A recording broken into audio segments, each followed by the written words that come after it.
Imagine walking into a high stakes negotiation where one wrong word could cost you everything.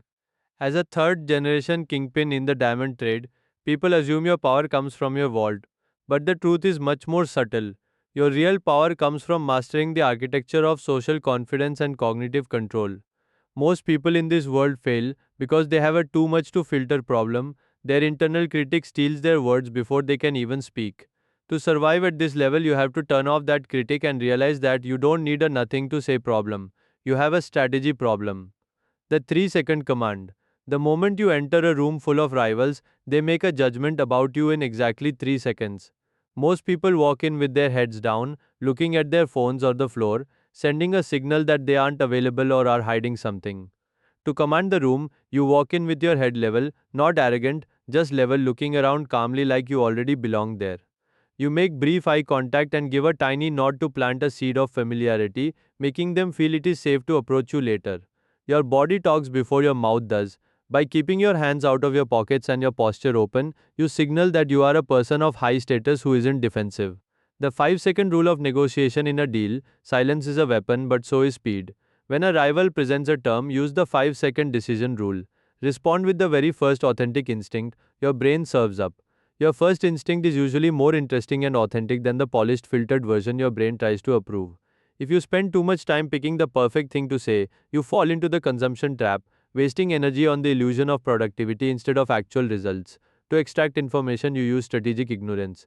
You play dumb about things you actually understand perfectly, asking questions like a curious 12-year-old, to make the other person feel like the expert. When they feel important, they stop being guarded and start handing you insider information you never would have gotten otherwise. The Grey Rock defense in this life: people will try to trigger you to see if you'll crack. They aren't attacking because they hate you, they are starving for emotional energy and validation. When someone insults you to get a spark, you refuse to play a game you cannot win. You become a grey rock, as uninteresting and unresponsive as a literal stone. You give short, neutral answers like I don't know or not really, refusing to provide the drama they crave. By becoming strategically uninteresting, you win back your peace and stay in control while they exhaust themselves trying to provoke you. They I bet that observation to lead, you must be the most interested person in the room, not the most interesting. Instead of asking plain toast questions like how's business, you make magnetic observations using the phrase I bet that. You might say, I bet that briefcase has seen some incredible stories, which uses specificity and an implied story to make the other person feel seen. This removes the pressure for them to perform an answer and turns a dead conversation into an engaging one. The perfect exit: a kingpin always knows when to leave. You use the perfect exit formula: appreciation, reason, and bridge. You acknowledge the value of the talk, give a non personal reason for leaving, and create a pathway for a future meeting.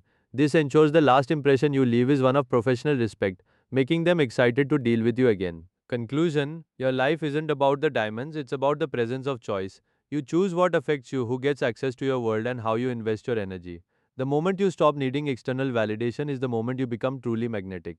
Stay solid, stay still, and remember, the one who can't be triggered can't be controlled.